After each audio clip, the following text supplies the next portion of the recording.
My ex-husband walked into our daughter's funeral like he owned the place. 15 years of silence. 15 years of not a single phone call, birthday card, or even a damn text message. And there he was, strutting down the center aisle of St. Mary's Church in a perfectly tailored Armani suit, looking like he'd just stepped off a yacht instead of into the funeral of the daughter he abandoned. I'm Elena Rivera, and this is the story of how my brilliant daughter Maya spent her final months building a fortress around everyone she loved, and a trap for the man who chose $300 a month over his own child. If you're watching this, I need you to subscribe and hit that notification bell, because what happened next is something every woman needs to hear. And please, let me know in the comments where you're watching from. Your support means everything. Street. Mary's church had never looked more beautiful or felt more suffocating. I stood beside Maya's casket. Polished oak, far too small, far too permanent, with my hand resting on the smooth wood like I could somehow keep my daughter warm. The October morning light streamed through the stained glass windows, painting rainbow shadows across her closed coffin, and I remember thinking how much she would have loved the physics of it, the way light bends, the way it transforms. My Maya, 23 years old, gone. The church was packed. Maya's business partners from MedSecure filled the first 3 rows on the right. Her college friends, the few she'd kept close during the whirlwind of building a company, sat together, holding hands and crying quietly. I recognized Dr. Malik Johnson, her oncologist, standing near the back with tears streaming down his weathered brown face. He'd fought so hard to save her.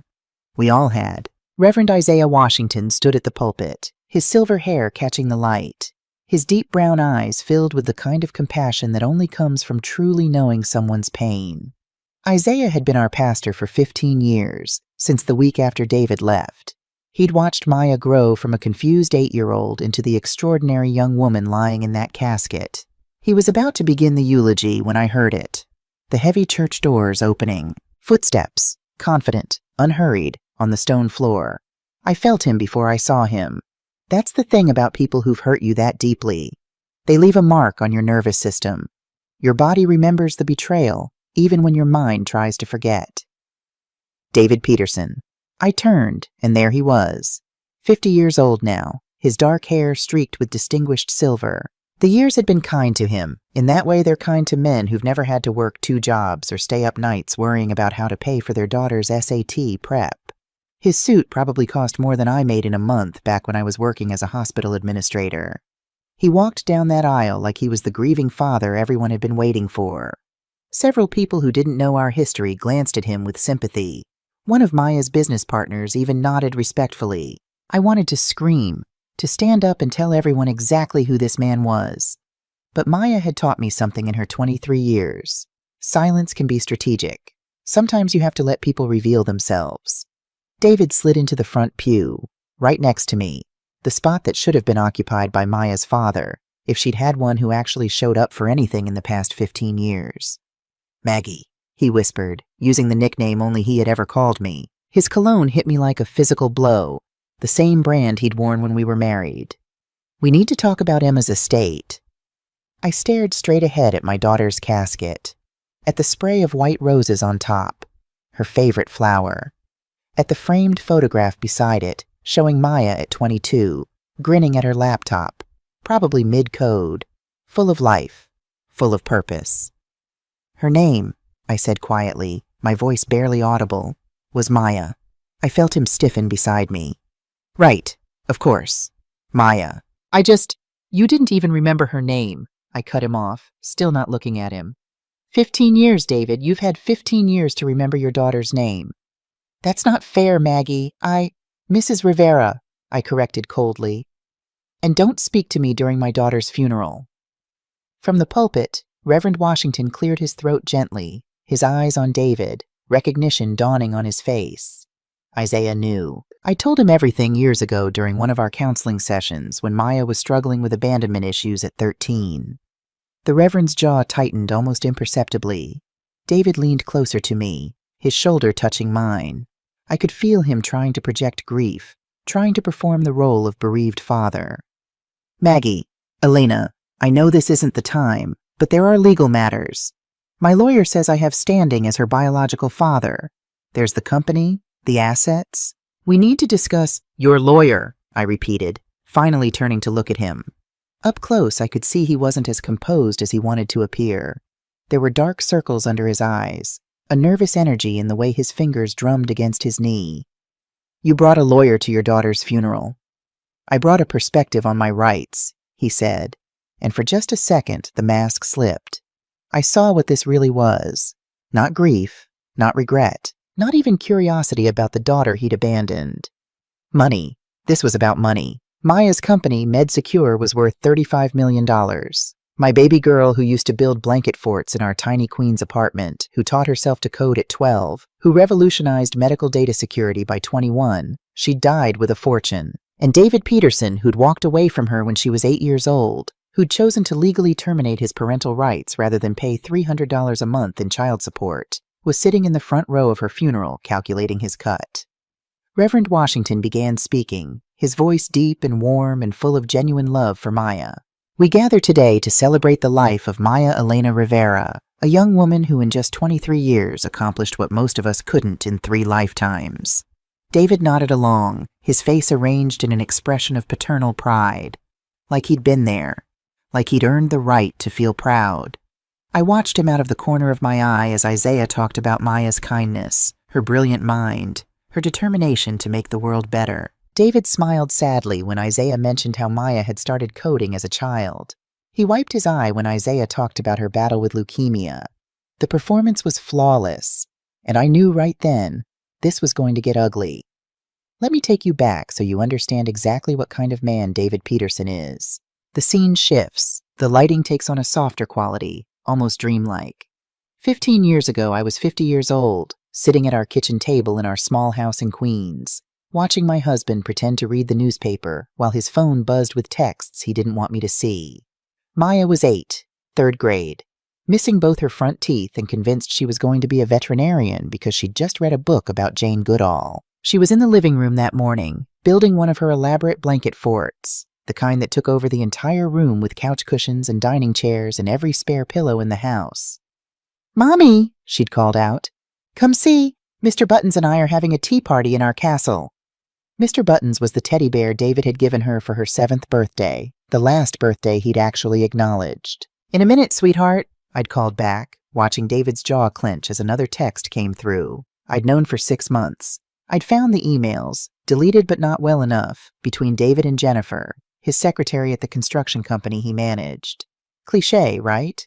But clichés exist because they're common, and they're common because some people are predictable in their selfishness. The emails talked about starting fresh, about finally being free, about not being held back by obligations. Our daughter was an obligation. I'd been trying to figure out how to save our marriage, how to suggest counseling, how to keep our family together for Maya's sake. I'd been 25 years old when I married David, so full of hope and love and certainty that we'd grow old together. 50-year-old me knew better. David had stood up from the table that morning, his face already arranged in the expression I'd later recognize as resignation. Not sadness, not guilt, just resignation that he had to go through an unpleasant task. "Elena, we need to talk." 4 words that change everything. Maya had run out from her fort, her dark hair flying, her gap-toothed smile bright as sunshine. Daddy, come see what I made. There's a special chair just for you." David had looked down at our daughter, our brilliant, loving, innocent daughter, and I'd seen his face carefully arranged into patience. Not love, patience. Like she was an inconvenience interrupting important business. "Not now, Maya. Daddy needs to talk to Mommy about boring grown-up stuff." "But Daddy, I made—" "Maya!" His voice had gone cold, sharp. "Go to your room." I'd watched my daughter's smile crumble. She'd never heard her father use that tone with her before. In 8 years, David had been distant sometimes, distracted often, but never cruel. Until that moment. Maya's brown eyes, so much like my mother's, had filled with tears. She'd looked at me, confused, scared. I'd forced a smile. "It's okay, baby. Go play in your room for a few minutes. Mommy will come check on your fort soon." She'd walked away slowly, looking back over her shoulder, like she knew something was ending but couldn't name what. 5 minutes later, her world would shatter. David hadn't wasted time with preambles. No apology. No acknowledgement of the affair that I knew about and he knew I knew about. Just, I'm leaving. I filed for divorce. I'll be out by the weekend. What about Maya? I'd asked, though I already knew. I'd seen it in his face when he looked at her. She'll be better off with you, David had said, like this was a reasonable, measured decision. Kids need stability. Jennifer and I are planning to travel, to build a life. Maya would just complicate things. Complicate things. Our daughter, his daughter, was a complication. I'd wanted to scream, to throw something, to make him understand what he was destroying. But I'd learned something important in that moment. You can't make someone love their child.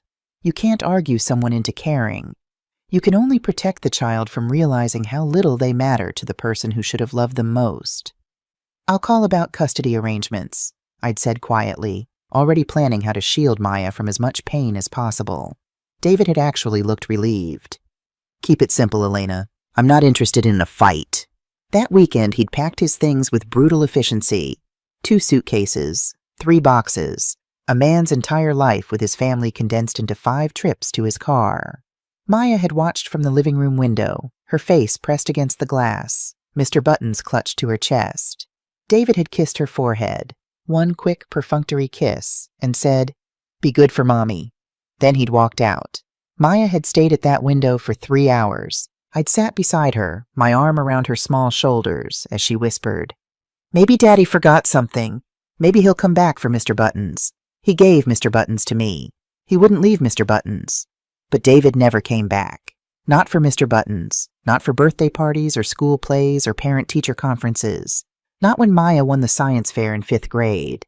Not when she got into the specialized STEM high school. Not when she was diagnosed with leukemia at 22. 15 years of silence. Until there was money involved. As Reverend Washington spoke about Maya's accomplishments, I let myself remember how she'd built her empire. My daughter wasn't born a genius.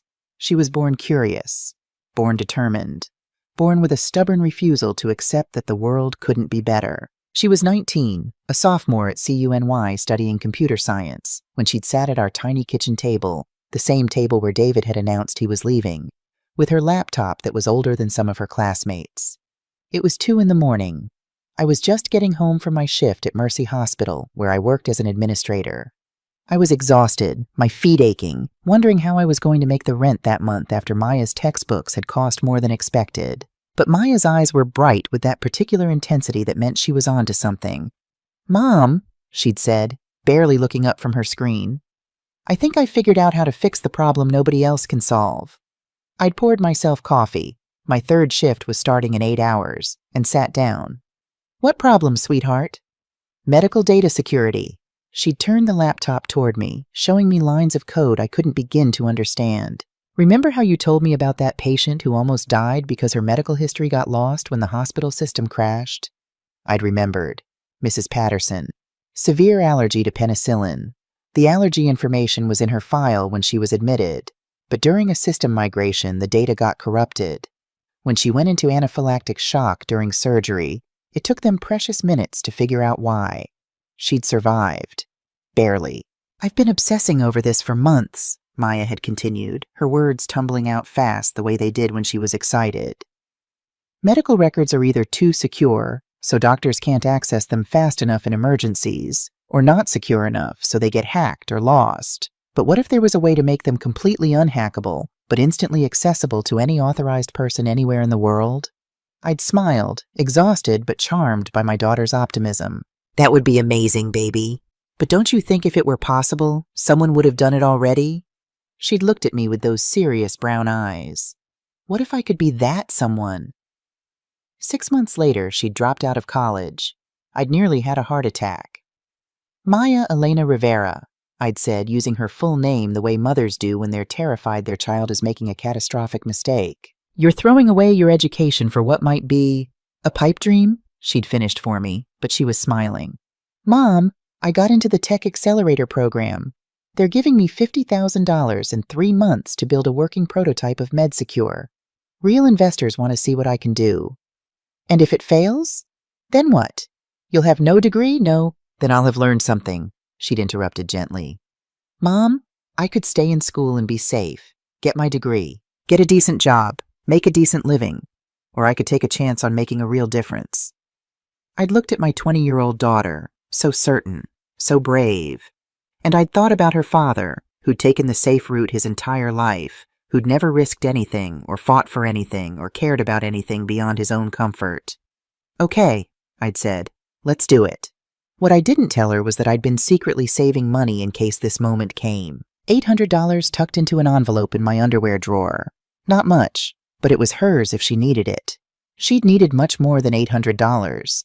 That accelerator program had been just the beginning. Maya had worked 20-hour days, living on ramen and coffee, rebuilding her code from scratch 3 times when it didn't work right. I'd watched her cry from frustration. I'd held her when she wanted to quit, and I'd watched her get back up every single time. But it wasn't a straight line to success. God, I wish people understood that. The stories you see online, the Forbes articles about young entrepreneurs, they make it sound like a fairy tale. Brilliant idea, quick success, millions of dollars. The reality was brutal. Maya's first version of MedSecure failed completely. The hospitals she pitched to turned her down. The encryption was too complicated. The interface wasn't intuitive. The cost was too high. She'd been 21, already a year into building the company, when the last of her accelerator money ran out. She'd come home, to our tiny apartment, and sat at that kitchen table and cried like she hadn't cried since she was 8 years old watching David drive away. "I was wrong, Mom," she'd sobbed. "You were right. I should have stayed in school. I've wasted everything." I'd sat down across from her, my heart breaking, but also remembering something important. "Sweetheart, you haven't wasted anything. You've learned. Every failure is information." "What did you learn?" She'd looked up at me, tears streaming down her face. "That I'm not good enough." "No," I'd said firmly. "What did you learn about the product?"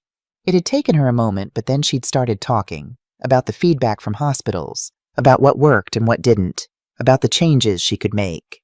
"How much would it cost to rebuild?" I'd asked quietly.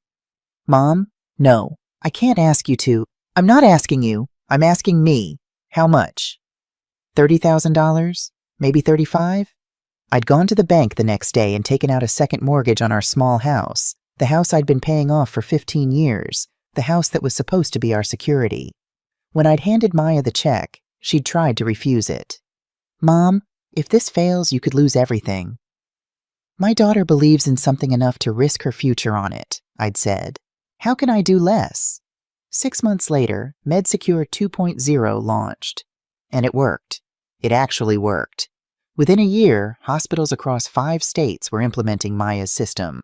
Within 2 years, international health organizations were paying millions for licenses. By 23, my daughter's company was valued at $35 million. Forbes had called her the medical data genius saving lives. The night that article came out, Maya had called me crying, not from joy, from exhaustion, from the weight of success that had come so fast she could barely process it. "I did it for us, Mom," she'd whispered over the phone. "I wanted to prove that what Dad did to us mattered, that we could turn his abandonment into something that helped other people." We. Always we. Never I. That was my Maya. And now she was in a casket, and her father, who'd contributed nothing but DNA and heartbreak, was sitting beside me at her funeral, calculating his share. What David didn't know, what I didn't know until after she died, was that Maya had been expecting this moment. My brilliant, strategic, loving daughter had seen him coming from a mile away. It started 6 months before she died, when the doctors at Mercy Hospital gave us the diagnosis that would change everything. Dr. Malik Johnson had sat across from us in his office, the same hospital where I'd worked for 20 years, with Maya's test results in front of him. His face was composed, but his eyes were devastated. Malik had known Maya since she was a teenager, volunteering in the hospital's IT department. "Leukemia," he'd said softly. "Acute myeloid leukemia, and it's aggressive." Maya had been 22 years old.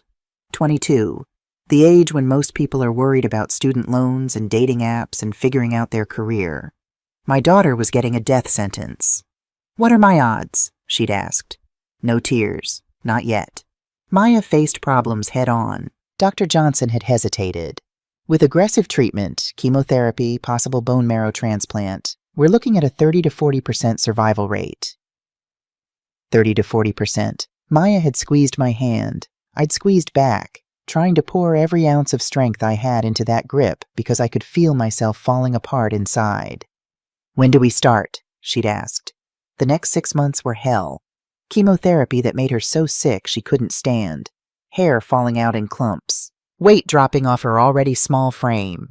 White blood cell counts so low we had to worry about every surface she touched, every person she was near. But through it all, Maya kept working. I thought she was managing MedSecure, dealing with business operations from her laptop in bed. She'd have video calls with people I didn't recognize. She'd spend hours typing while hooked up to IV poles. When I'd ask her to rest, she'd just smile and say, "I'm handling some things, Mom." I didn't understand what she meant until much later. There were phone calls at odd hours, conversations she'd take in the bathroom with the water running so I couldn't hear, packages arriving with documents she'd sign and immediately file away.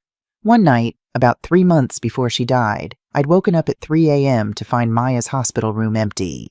Panicked, I'd found her in the family waiting room, laptop open, face illuminated by the screen despite how exhausted she looked. "Maya, baby, what are you doing? You need to rest." She'd looked up at me, and I'd seen something in her eyes I couldn't quite name then. Determination, purpose, and something else. Something almost like satisfaction. "I'm protecting you, Mom," she'd said simply. "Protecting me from what?" "From him." My blood had run cold. "Your father?" "He doesn't get to be called that," Maya had said, and there was steel in her voice I'd never heard before. "But yes, David Peterson." "Do you know what he calls me in his head, Mom?" "I figured it out. He calls me Emma. He never bothered to remember my actual name." I'd sat down next to her, my heart breaking. "Sweetheart, how do you—" "I hired investigators," she'd said calmly. 2 years ago, when I was setting up my will and estate documents, my lawyer asked about family. I told him I had you and nobody else. But legally, David Peterson is still my biological father. So I started researching him, researching what he's been doing for the past 15 years. "Maya," and I found out a lot, Mom. A lot. She'd turned the laptop toward me, showing me files and documents I couldn't process in my exhausted state. "I know about the other families, the other women, the pattern." "What pattern?" She'd closed the laptop and looked at me with those old, sad eyes.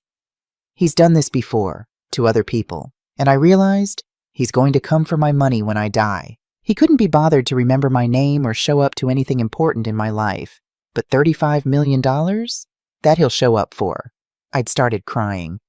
"Don't talk about dying. You're going to—" "Mom!" She'd taken my hands. "We need to be realistic. My odds aren't great. And if something happens to me, I need to know you're protected. That they're all protected." "They?" "The other people he hurt. The other families he destroyed. I've been finding them, Mom, and I've been helping them." I'd stared at my daughter, this young woman who was fighting for her life while simultaneously fighting for justice for people she'd never met. "There's a girl," Maya had continued. "Brianna, she's 16. David lived with her and her mom for 3 years, played dad, and then disappeared when the money ran out. Brianna has abandonment issues, depression, the same things I dealt with. I've been helping her, paying for therapy, for SAT prep, for college applications." "While you're in chemotherapy?" "Because I'm in chemotherapy," she'd corrected. "Mom, if I don't make it, and we have to face that possibility, I want to make sure that something good comes from my life, that Dad doesn't get to profit from abandoning me, and that girls like Brianna don't have to feel as alone as I felt." That's when I'd truly understood what my daughter had been doing in all those late-night calls, all those secret meetings, all those hours on her laptop when she should have been resting. She'd been building a fortress, not around her money, around her legacy, and she'd been building a trap, one specifically designed for David Peterson. In her hospital room drawer, I'd later find a file folder marked for Mom, if he comes. Inside was a note in her handwriting. "Mom, if you're reading this, it means Dad showed up looking for money. Don't worry, I've handled everything. Trust Monique and Rome. They'll explain. I love you more than all the money in the world. Your Maya." 2 names I didn't recognize, Monique and Rome, but I'd find out soon enough that they were my daughter's secret army. The funeral ended with Reverend Washington's beautiful closing prayer. People filed past Maya's casket, many of them touching it gently, saying quiet goodbyes. I stood there, receiving condolences, accepting hugs, trying to breathe through the crushing weight of grief. And I watched David work the room. That's the only way to describe it. He worked it. He positioned himself near the door to the reception hall, intercepting Maya's business partners, her colleagues, her friends. I could see him shaking hands, accepting condolences with practiced grace, introducing himself as Maya's father to people who'd never heard her mention him, because she hadn't. In 15 years, Maya had never once referred to David as her father. When asked about her family, she'd say, "It's just me and my mom. We're a team." But now, in death, David was claiming her. I watched him talk to James Rodriguez, MedSecure's CFO, a young man who'd been one of Maya's first hires. I couldn't hear what David was saying, but I could see James's confused expression, the way he kept glancing over at me as if asking, "Who is this guy?" Then I saw him approach Tasha Freeman. Tasha was a journalist who'd written several profiles of Maya for tech publications. She was a beautiful black woman in her mid-30s, sharp as a tack, and she genuinely loved Maya. She'd been crying throughout the service. "I'm David Peterson," I heard him say, extending his hand. "Maya's father." Tasha took his hand automatically, but her expression was puzzled. "I'm sorry, Mr. Peterson, but Maya never mentioned you in any of our interviews." "We had a complicated relationship," David said smoothly. "Distance, you know. But we were very close spiritually. I'm so proud of what she accomplished." "Spiritually close," Tasha repeated, and I could see her journalist instincts kicking in. "How long had it been since you'd seen her?" David's smile tightened. "It's been some time, but a father's love doesn't depend on physical proximity, does it?" "I suppose not," Tasha said, but she was looking at him differently now, assessing. "Did you know about her illness?" A pause. Too long. "Of course I knew. Because Maya told me 6 months ago that the only family she had was her mother. She said, quote, 'My mom is the only parent I need or have ever needed.'" David's mask slipped for just a second. I saw anger flash across his face before he controlled it. "Well, that's just the cancer talking. The medication can make people say things they don't mean." "Actually," Tasha said, her voice gone cold, "she said that a year before her diagnosis. I have the interview recorded. For my book." "Book?" "I'm writing a biography of Maya Rivera, the girl who revolutionized healthcare. It comes out next year. I've been working on it for 18 months with Maya's full cooperation." I wanted to cheer. Tasha Freeman wasn't going to let David rewrite history. David excused himself quickly, moving away from Tasha, who immediately caught my eye and gave me a subtle nod. She understood. Reverend Washington appeared at my elbow, his hand gently supporting my arm. "Elena, do you need me to intervene? I can ask him to leave." I shook my head. "Not yet. Let him show everyone who he really is. Maya taught me that sometimes the best thing you can do is step back and let people reveal themselves." Isaiah squeezed my arm. That girl was wise beyond her years. I'm going to miss her so much. "She loved your sermons," I said, tears welling up again. "She said you were the closest thing she had to a father figure." "The honor was mine," he said softly. "Elena, if you need anything, and I mean anything, during whatever comes next, I'm here. The whole church is here for you." I knew what he meant. Whatever David had planned, whatever ugliness was about to unfold, I had a community behind me. People started leaving. The funeral home staff began disassembly. Maya's casket would be taken to the cemetery for burial. Just me and a few close friends. David hadn't earned the right to be there for that final goodbye. But as I was getting ready to leave, David cornered me near the church office. "Elena, we really do need to talk. About Maya's estate." "There's nothing to discuss, David. I'm her biological father. I have rights. My lawyer," "Your lawyer," I interrupted, "can send me any documentation you think you have. But David, let me be very clear. You walked away from Maya 15 years ago. You didn't call. You didn't write. You didn't show up. Not once. That doesn't erase biology. That doesn't erase—" "Yes, it does," I said, and my voice was harder than I'd known I could make it. "You erased yourself, David. You made that choice. And now you want to profit from her death after ignoring her life?" His face flushed. That's not fair. There were circumstances. Things were complicated. What was complicated about sending a birthday card, about making a phone call, about caring that your daughter was dying? I didn't know she was dying. Because you never bothered to find out. The words echoed in the empty church. David took a step back. I took a breath, composing myself. Go home, David. Mourn our daughter if you're capable of it. But don't you dare try to take what she built. She earned every penny. We earned it together. You earned nothing. I turned to walk away, but his next words stopped me cold. I need this, Elena. Linda found out about Maya. She's filing for divorce. She's cutting me off. My construction business is bankrupt. I have nothing. I turned back slowly. You need? You need? My daughter is dead, David. Dead at 23, and you're worried about your bank account?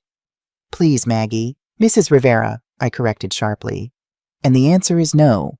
Whatever you're planning, whatever you think you're entitled to, the answer is no. I walked out of that church, got into the car Reverend Washington had arranged for me, and rode to the cemetery alone. As we buried Maya, my brilliant, kind, strategic daughter, I thought about the file folder she'd left me, about Monique and Rome, about whatever plan she'd put in place, and I realized something that made me smile despite my tears. David Peterson thought he was about to get his payday. He had no idea he was walking into a trap. My daughter had spent her last months ensuring that if her father came for her fortune, he'd find something very different waiting for him. Not money, justice. That was just the beginning. In the next part of this story, I'm going to tell you what Maya discovered about David, about the other families he destroyed, about the secrets he'd been hiding, and about the team my daughter assembled to make sure he faced consequences for everything he'd done. If you want to know what happened next, make sure you're subscribed. Hit that notification bell. And please, share this story. Because every woman who's been abandoned, every mother who's had to be both parents, every child who's wondered why they weren't enough, they need to know that justice is possible. Thank you for listening. Your support means everything. Welcome back. If you're just joining us, go watch part 1 first. Trust me, you need the full story. And if you're already subscribed, thank you. Your comments on the last video meant the world to me. So many of you shared your own stories about absent fathers, about being single mothers, about losing someone you love. I read every single one. Today, I'm going to tell you what my daughter Maya discovered about her father, and I'm going to introduce you to the team she assembled to make sure David Peterson faced consequences for everything he'd done. This is where things get complicated and strategic, and honestly, a little bit beautiful in the way justice can be when it's carefully planned. Let's continue. The morning after Maya's funeral, I woke up in her bedroom. I know that sounds strange, but I couldn't sleep in my own room. Couldn't be surrounded by the emptiness of my life without her. So I'd taken one of her sweatshirts, MIT, from when she'd given a guest lecture there last year, and curled up in her twin bed, surrounded by her things. Her laptop on the desk, her coding notes taped to the walls, the faint smell of her shampoo still on the pillow. I'd finally fallen asleep around 4 a.m., exhausted from grief. The doorbell woke me at 9. For a moment, still foggy with sleep, I thought maybe it was all a nightmare. Maybe Maya was still alive. Maybe I just had a horrible dream. Maybe... Then I saw the funeral program on her nightstand. Maya's face smiling up at me from the cover. And reality crashed back down. The doorbell rang again. Insistent. I pulled on a robe and went downstairs, expecting maybe Reverend Washington or one of Maya's friends checking on me. Instead, through the peephole, I saw David, and a black man in an expensive navy suit carrying a leather briefcase. I took a breath, steadied myself, and opened the door. "Elena," David said, trying for warmth in his voice. "I hope we didn't wake you. This is Darius Mitchell, my attorney.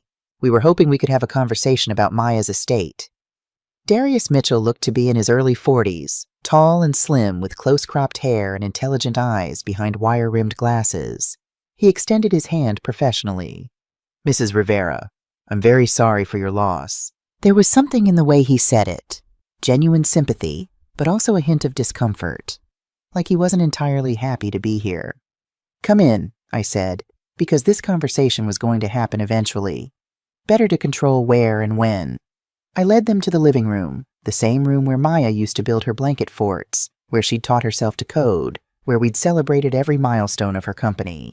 The room was full of pictures. Maya at 8, Maya at 13, Maya at her college graduation party. Even though she'd dropped out, we'd celebrated when her friends graduated. Maya cutting the ribbon at MedSecure's first office. David looked at none of them, but I noticed Darius Mitchell's eyes lingering on a particular photo.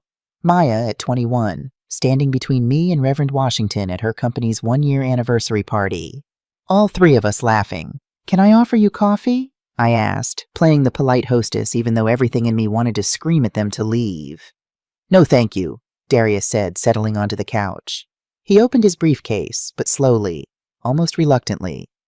"Mrs. Rivera, I want to be clear from the outset that I understand this is a difficult time. Mr. Peterson has asked me to help navigate some legal questions regarding inheritance rights." Notice how he phrased that. Not Mr. Peterson's rights, but questions regarding inheritance rights. I sat down across from them.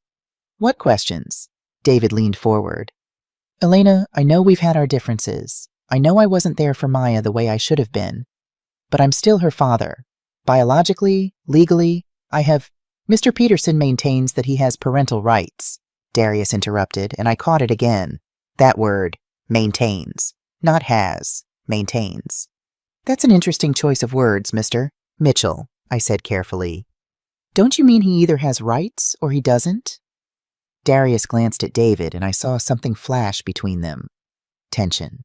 David was sweating slightly despite the cool morning air. "The law regarding parental rights can be complex," Darius said. "There are questions of biology, of legal documentation, of what Mr. Peterson has actually told you," I finished for him. Another glance between them. David's face flushed. "Mrs. Rivera," Darius said, his voice very careful now. "Before we proceed, I need to ask you directly, are you aware of any court orders, any legal proceedings, any documentation that might affect Mr. Peterson's parental status regarding Maya?" David stood up abruptly. "Darius, we discussed this. My situation is complicated, but complicated how?" I asked, keeping my eyes on Darius. He was the one with doubts. He was the one I could work with. "There were some proceedings," David said quickly. "Years ago, when Elena was trying to get child support, I had to make some difficult decisions." "What kind of decisions?" I pressed. The silence that followed told me everything. Darius Mitchell closed his briefcase. Didn't put anything back in it first, just closed it. Decision made.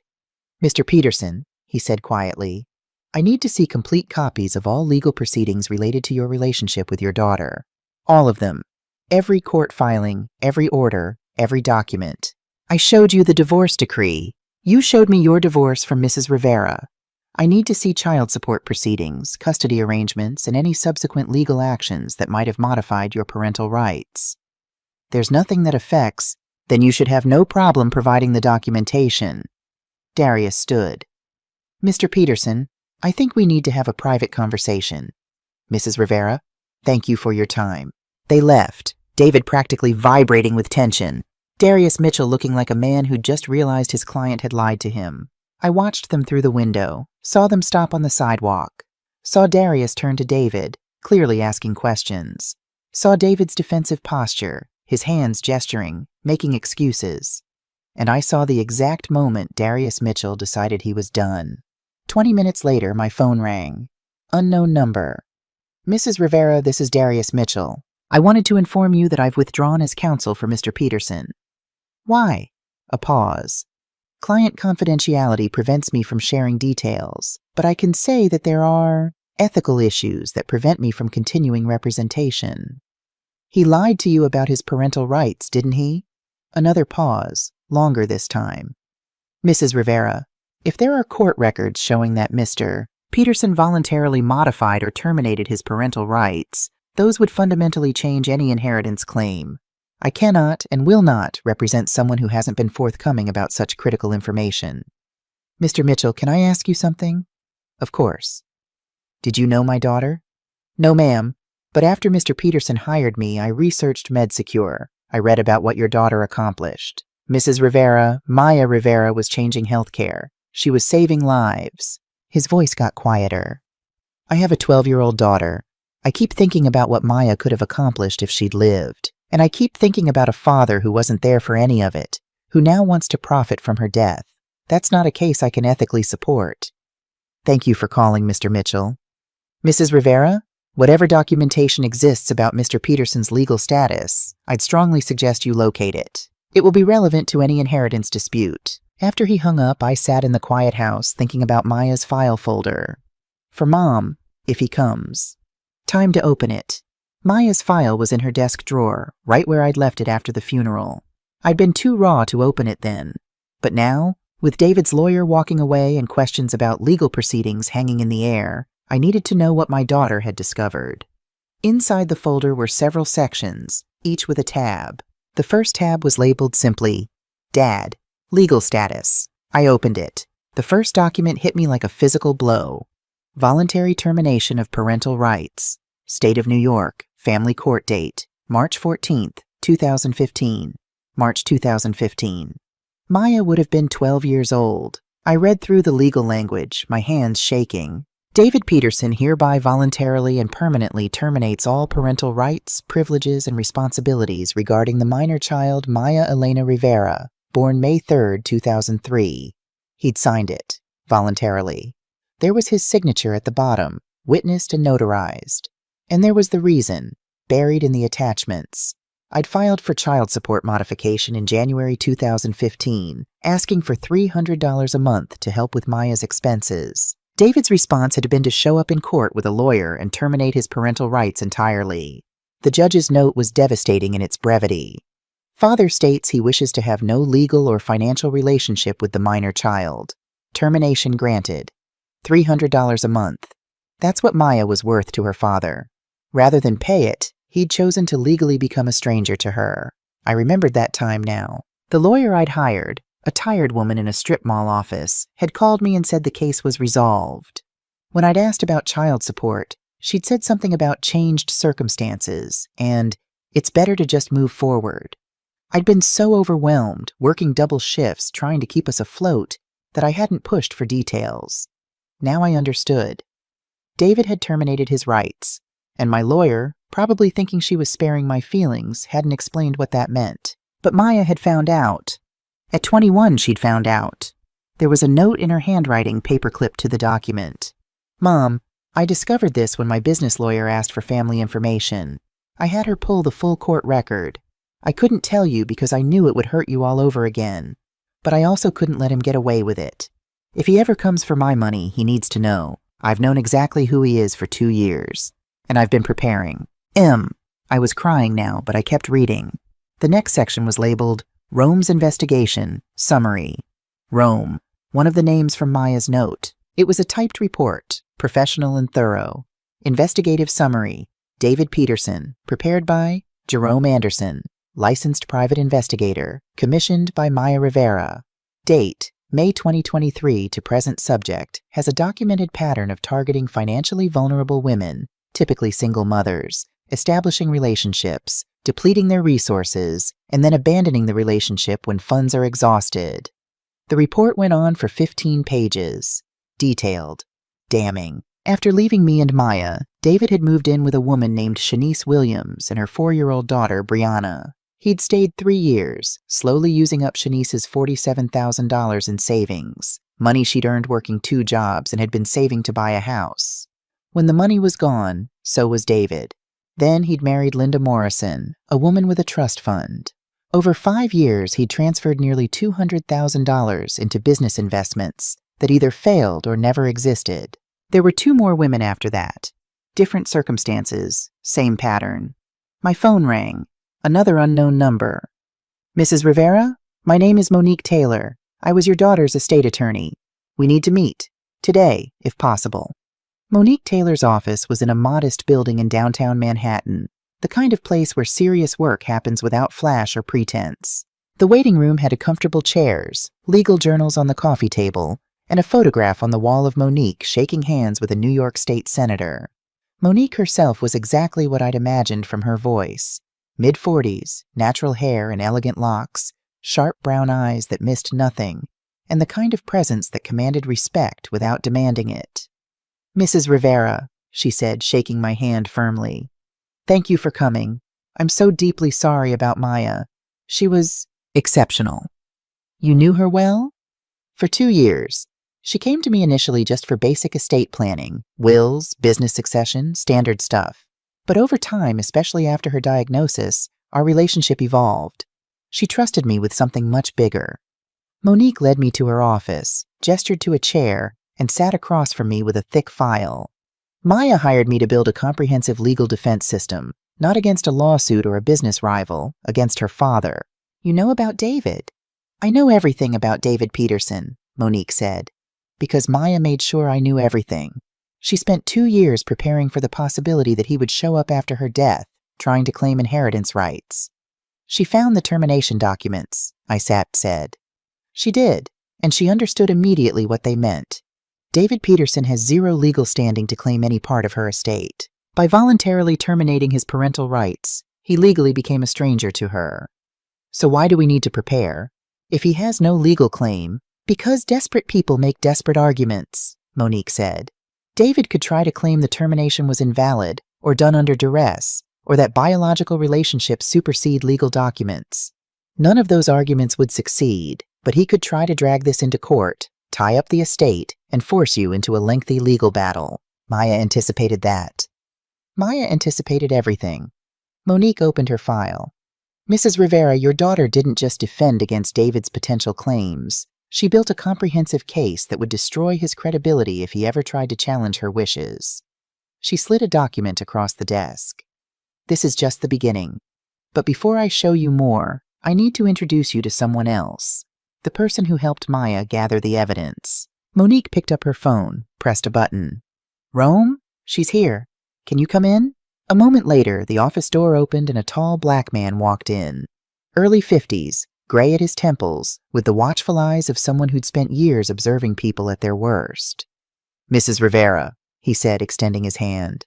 Jerome Anderson. Most people call me Rome. I'm the investigator your daughter hired. Rome settled into the chair next to me, pulling out an iPad. Before we start, he said, his voice deep and measured, I need you to understand something.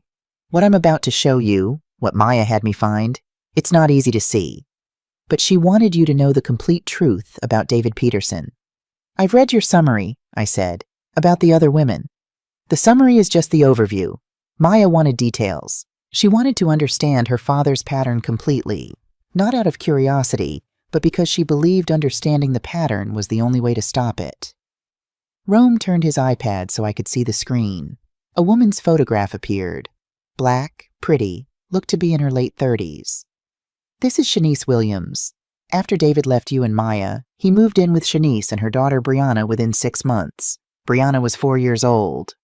A video started playing. Shanice Williams, sitting in what looked like her living room, speaking directly to the camera. David came into our lives when I was at my absolute lowest, Shanice said in the video.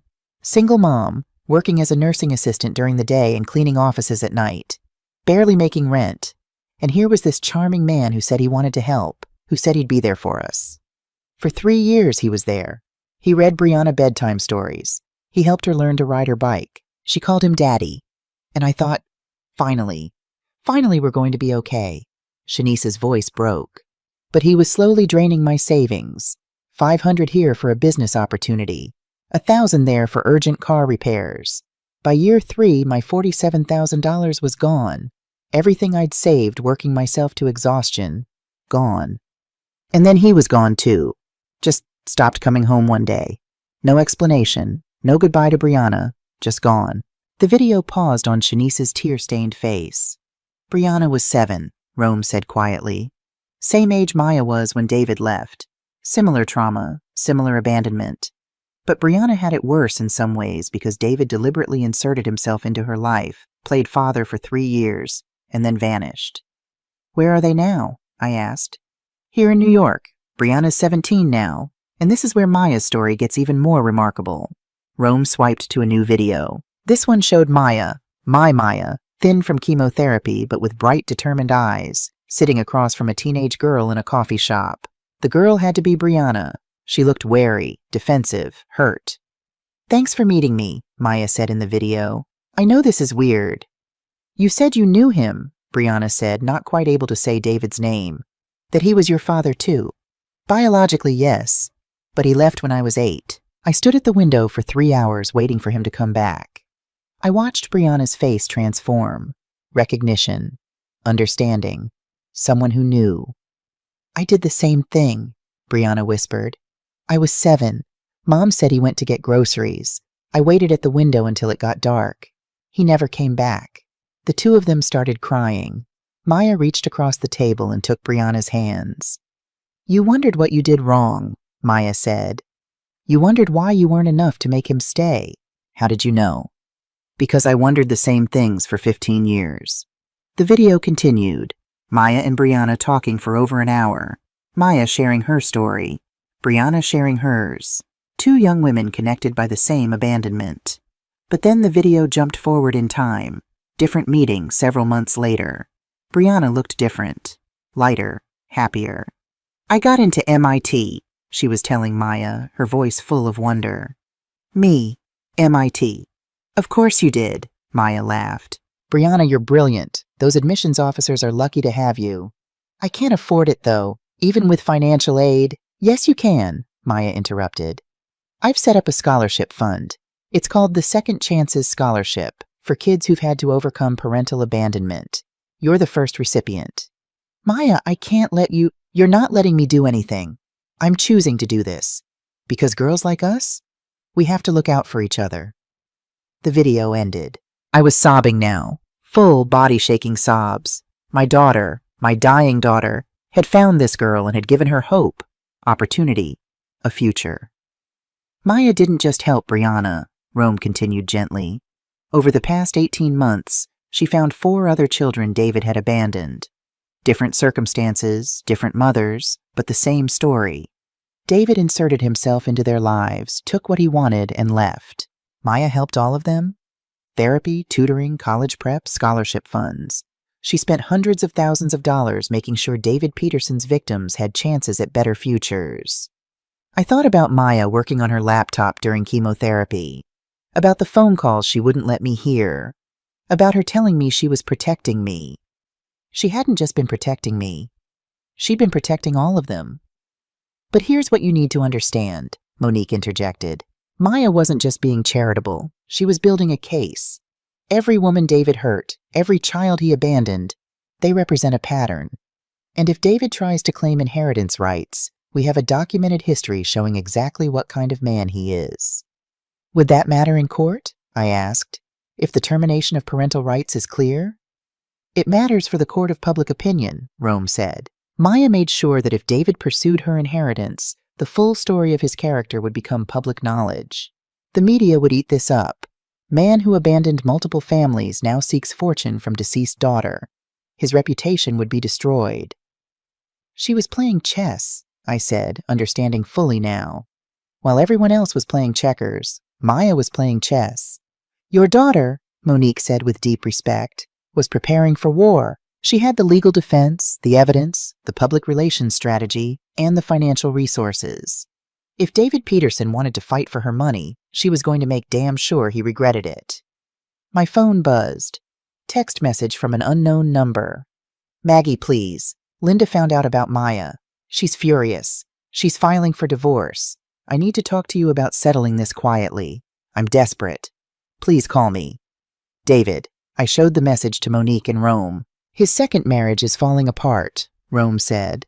Linda Morrison doesn't take kindly to being lied to about her husband having a daughter, and her prenup probably has a clause about misrepresentation. He's financially desperate, Monique added, which makes him dangerous. Desperate people do stupid things. What do I do? I asked. Monique smiled. It wasn't a kind smile. We let him do stupid things. We let him hire another lawyer. We let him file whatever claims he thinks he can make, and then we destroy him with the truth. That's what Maya wanted. But there's one more thing you need to see, Rome said. The most important thing. The reason Maya spent her last 2 years on this. He pulled up another document. This one was titled, Expanded Investigation, Criminal Activities. My blood ran cold. Criminal? Mrs. Rivera, Rome said seriously. David Peterson hasn't just been a deadbeat dad.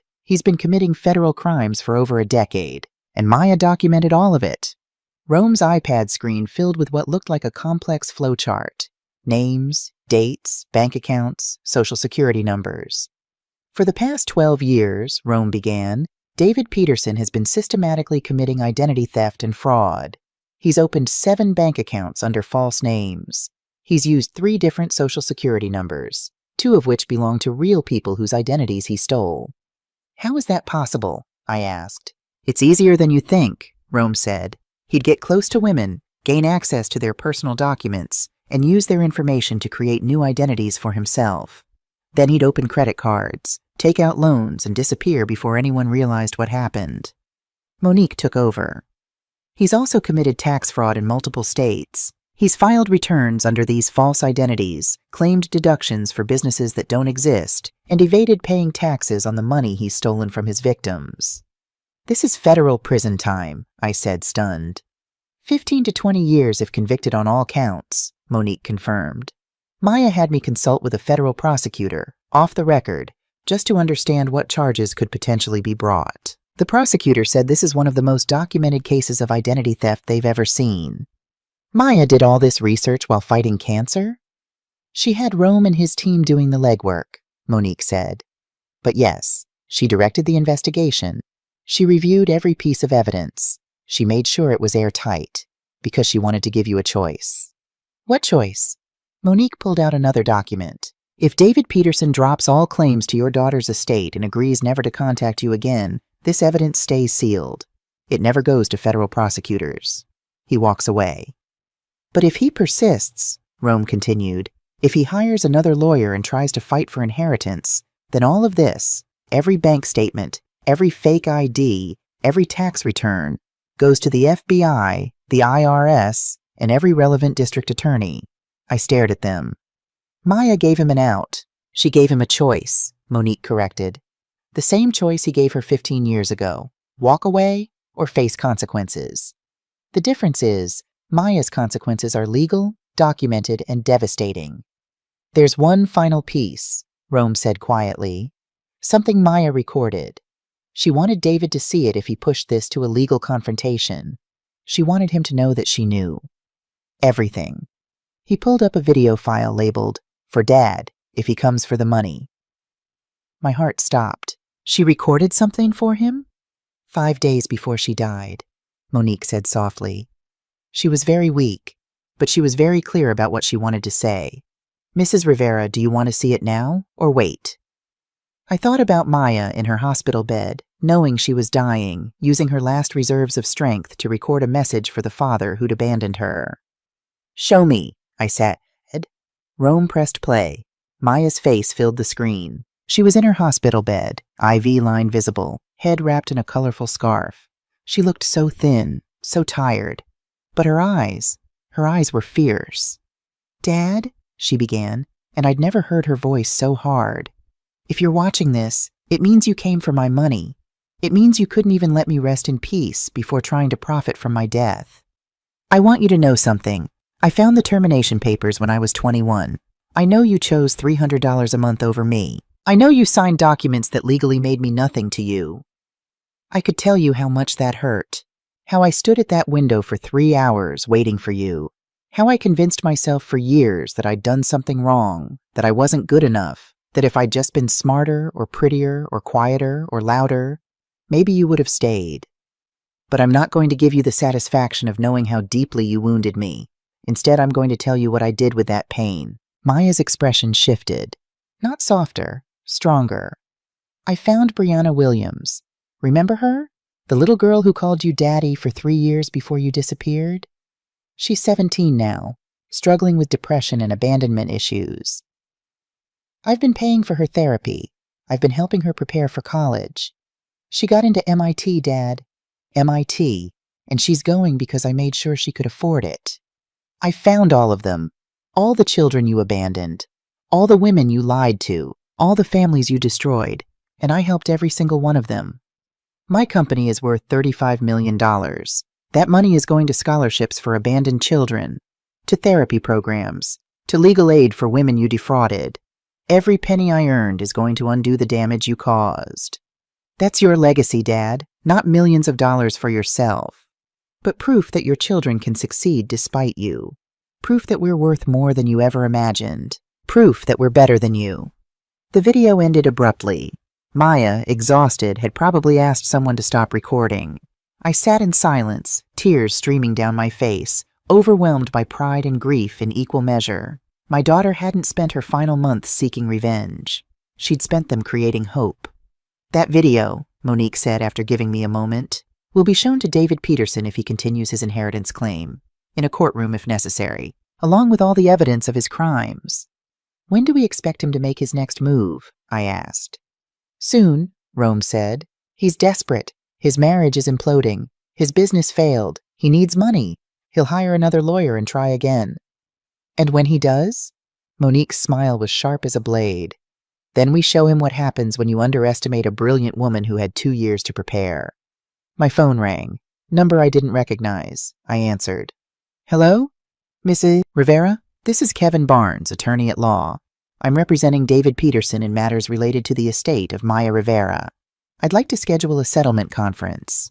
Would tomorrow at 2 p.m. work for you?" I looked at Monique. She nodded. "Tomorrow at 2 p.m. is fine," I said. "Where?" "My office. I'll text you the address." When I hung up, Rome was grinning. "He hired another lawyer. He's really going to do this." "Good," Monique said, "because Maya's ready for him. Even from beyond the grave, your daughter is 3 steps ahead." That night I couldn't sleep. I lay in Maya's bed again, surrounded by her things, thinking about the video she'd recorded, thinking about Brianna and the other children, thinking about the trap Maya had so carefully constructed. My phone buzzed around midnight. Text from a number I now recognized. Shanice Williams. "Mrs. Rivera, Rome told me you watched the videos. I wanted you to know your daughter saved my baby. Brianna was suicidal 2 years ago. She blamed herself for David leaving.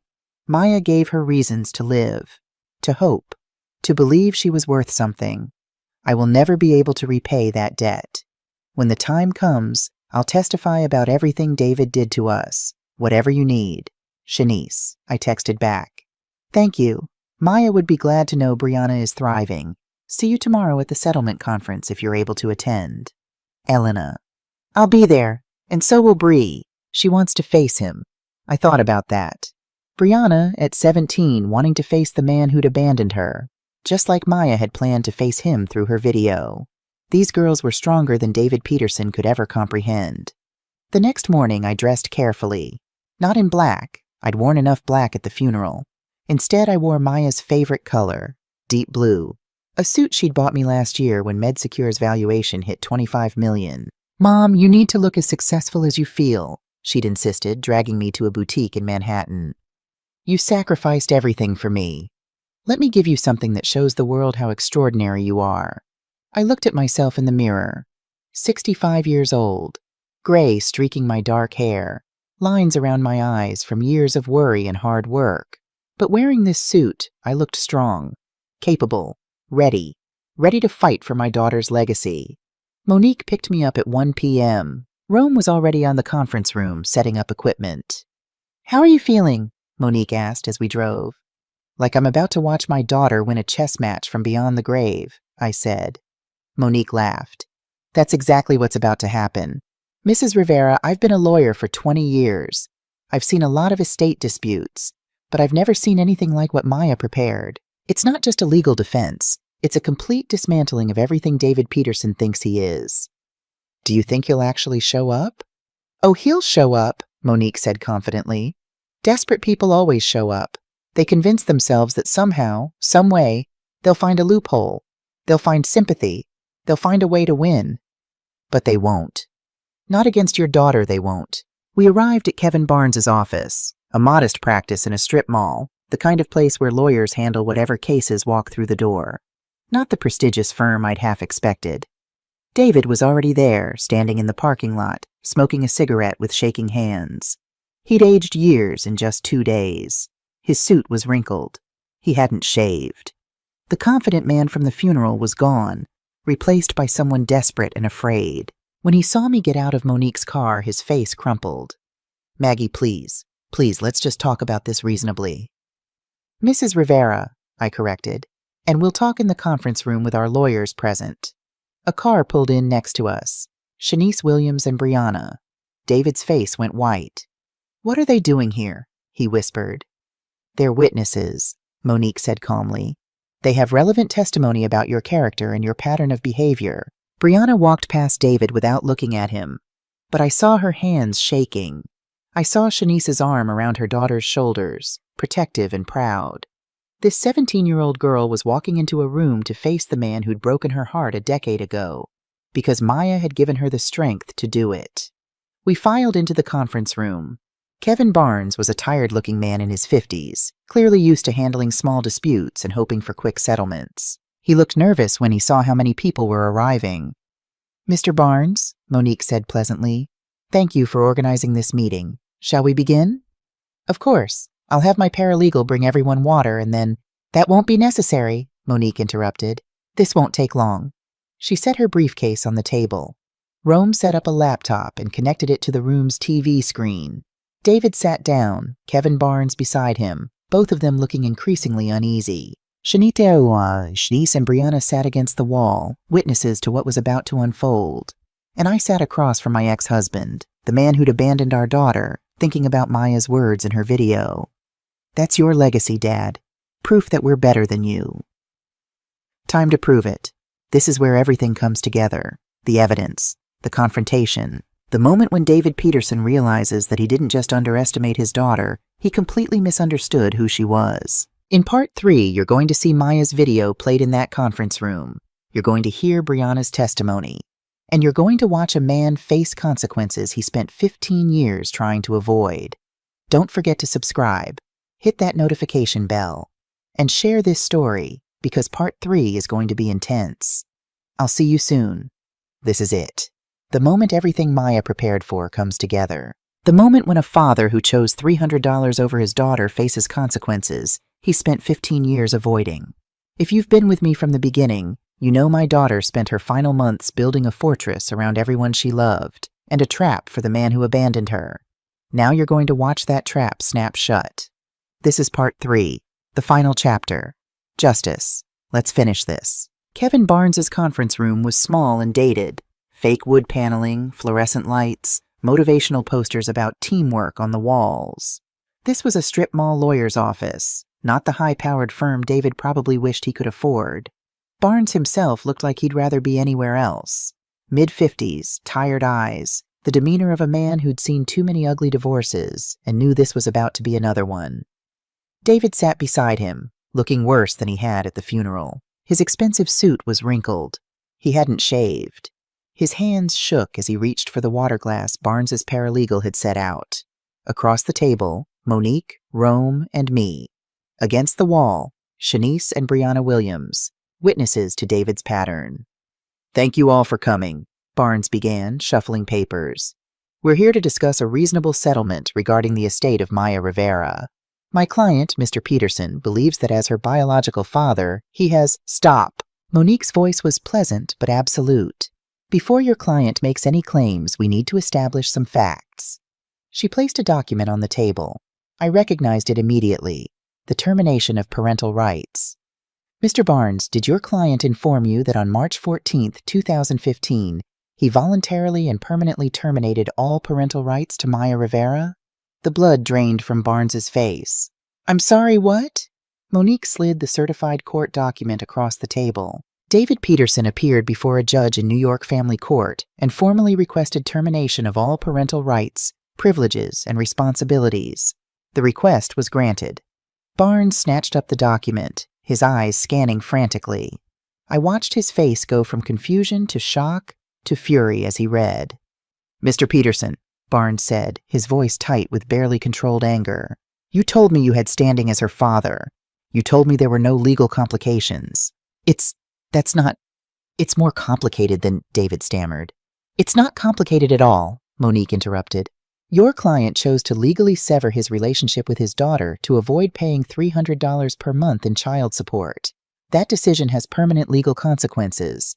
Specifically, it means he has absolutely zero claim to her estate. $300? Barnes repeated, staring at David. You terminated your parental rights to avoid $300 a month? You don't understand, David said desperately. Elena was being unreasonable, demanding money I didn't have. I was asking for help feeding your daughter, I said quietly. It was the first time I'd spoken. $300 a month. That's what Maya was worth to you. $10 a day. The silence that followed was crushing. Then Brianna stood up. You don't get to rewrite history, she said, her voice shaking but strong. Everyone turned to look at her. You don't get to pretend you were the victim. Brianna? David whispered, finally recognizing her. Don't say my name like you remember me, she said. Like you cared. You read me bedtime stories for 3 years. You taught me to ride my bike. You tucked me in every night.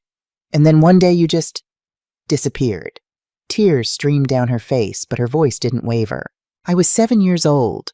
I waited by the window every day for 6 months because Mom told me you'd gone to help your sick mother. She didn't want to tell me the truth, that you'd stolen everything she had and left. That's not fair, David started. You stole $47,000 from my mother, Brianna cut him off.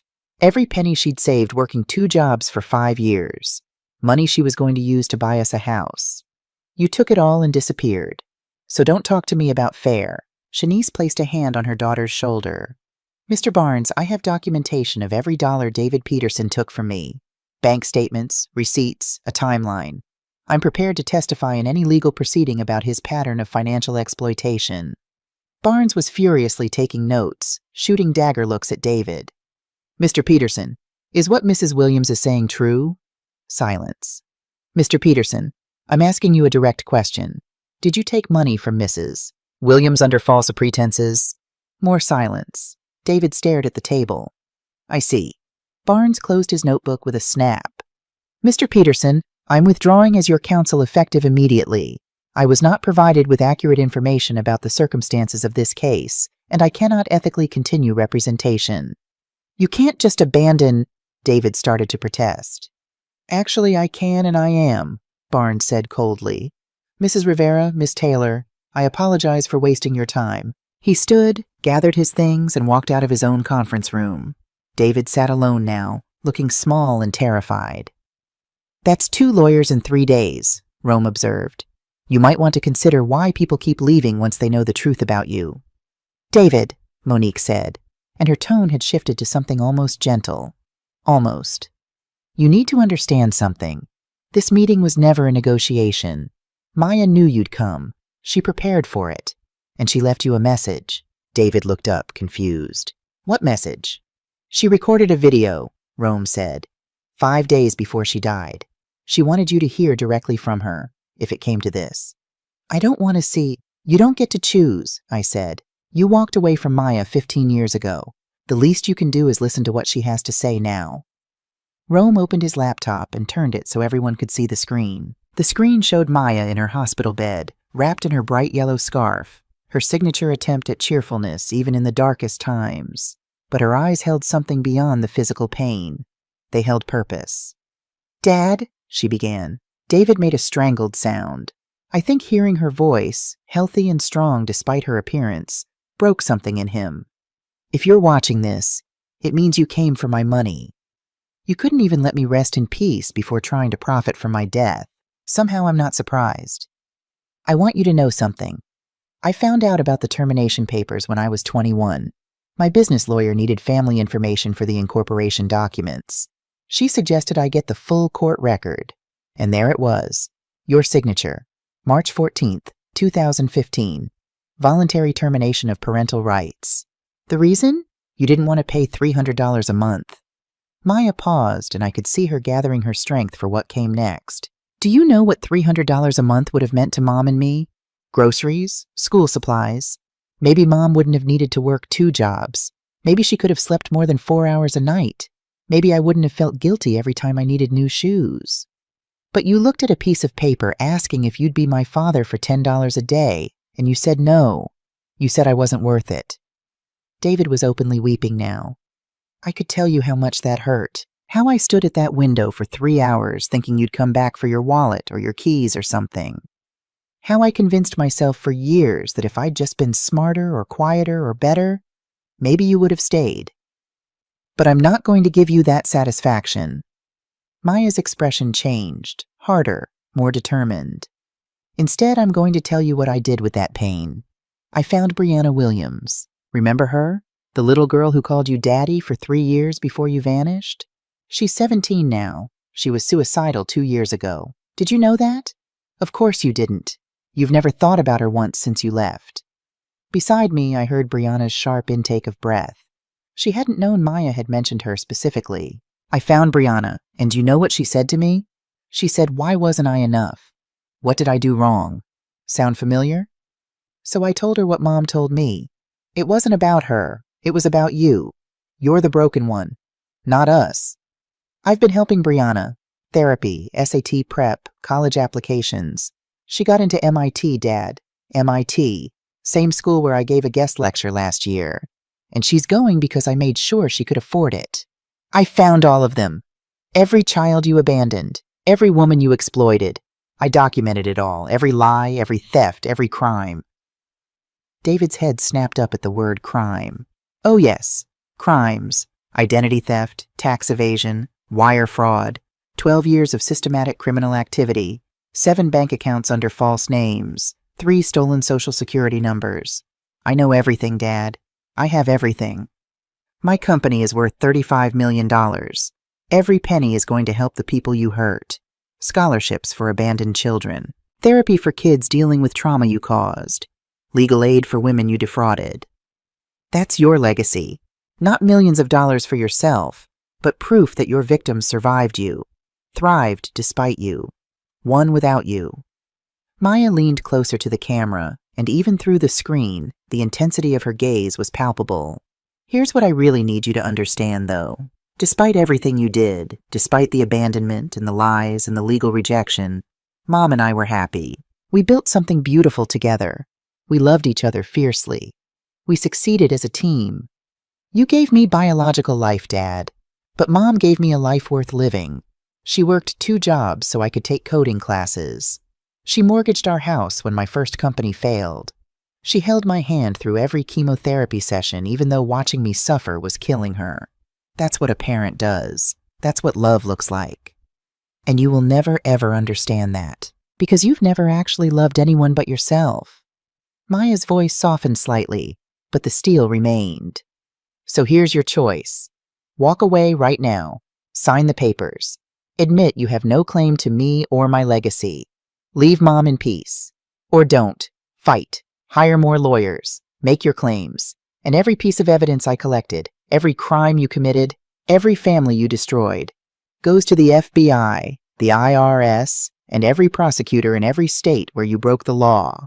I already know what you'll choose, because I've spent 2 years studying you, and I've learned one thing. You always take the easy way out. You always choose yourself. You always run when things get hard. So run, Dad. Walk away. And live whatever's left of your miserable life knowing that the daughter you abandoned accomplished more in 23 years than you will in 80. Knowing that she used her dying breaths to protect people from you. Knowing that even from the grave, she's 3 steps ahead of you. Goodbye, Dad. I don't forgive you. I don't hate you. Nothing you. You're nothing to me. You always have been. But I hope someday you understand what you lost. Not money. Me. You lost me. The screen went black.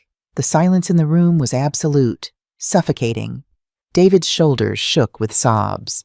"I'm sorry," he gasped. "God, I'm so sorry. I'm so sorry."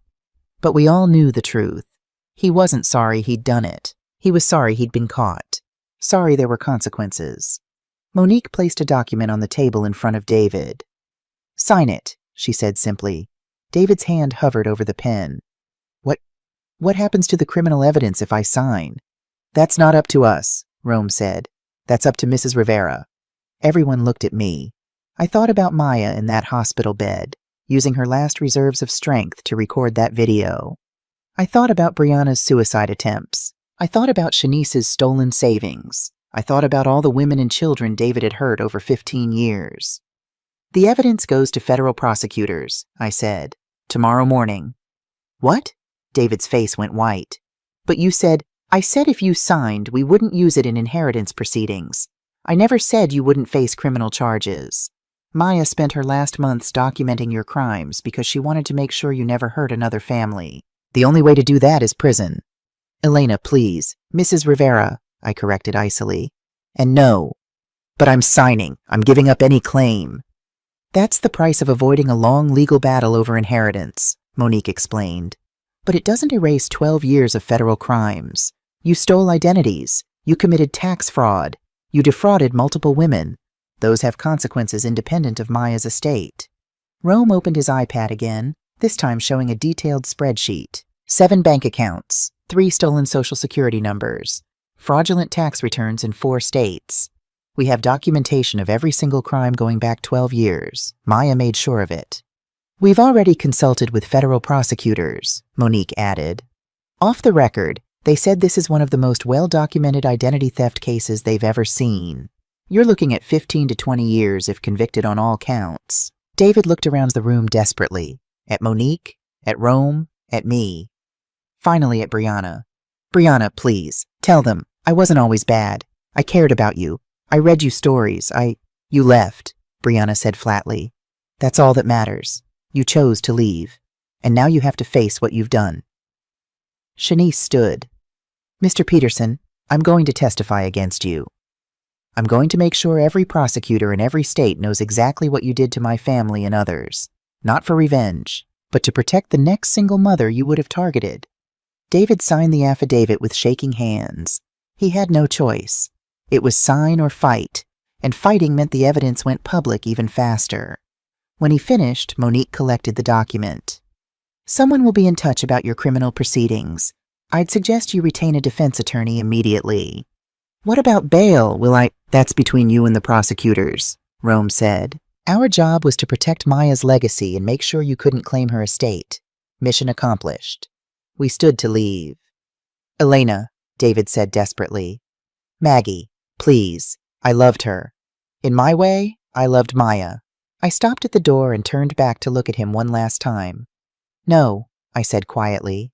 You loved the idea of her when it was convenient. You loved what she could give you, but you never loved her enough to stay. You never loved her enough to remember her name. You never loved her at all. That's not... Maya was right about you, I continued. You always take the easy way, but this time there is no easy way. You're going to prison, David, and you're going to have a lot of time to think about the daughter you threw away for $300 a month. I walked out without looking back. Behind me, I heard David collapse into sobs. But I felt nothing. No satisfaction, no anger, no pity, just peace. Maya had won, and she'd made sure he'd finally face consequences. The federal courthouse in downtown Manhattan was imposing, all marble and authority and the weight of justice. I sat in the gallery as David Peterson was led in, wearing an orange jumpsuit. He'd been denied bail after prosecutors argued he was a flight risk with a history of using false identities. Judge Keisha Brown presided, a black woman in her mid-50s with sharp eyes and an expression that suggested she'd seen every kind of criminal and wasn't impressed by any of them. Mr. Peterson, she said, you've pled guilty to multiple counts of identity theft, tax evasion, and wire fraud. Before sentencing, the court will hear victim impact statements. Shanice Williams took the stand first. Your Honor, she said, her voice clear and steady, David Peterson destroyed my family. He came into our lives when we were vulnerable. He promised stability and love. Instead, he systematically stole $47,000, every penny I'd saved working 2 jobs for 5 years. When the money was gone, he disappeared. My daughter was 7 years old. She'd called him Daddy for 3 years. She waited by the window every day for months, thinking he'd come back. She's attempted suicide twice because of the abandonment trauma he caused. Judge Brown made notes, her expression grave. 2 more women testified. Similar stories of exploitation, theft, abandonment. Then it was my turn. I placed my hand on the Bible and swore to tell the truth. Mrs. Rivera, Judge Brown said gently, please tell the court about your relationship with the defendant. David Peterson is my ex-husband and the biological father of my late daughter, Maya Rivera, I began. When Maya was 12, I filed for child support, $300 per month. Mr. Peterson's response was to voluntarily terminate his parental rights rather than pay. Gasps from the gallery. 15 years later, when Maya died at age 23, he appeared at her funeral, not to mourn but to claim her $35 million estate. Judge Brown's eyebrows rose.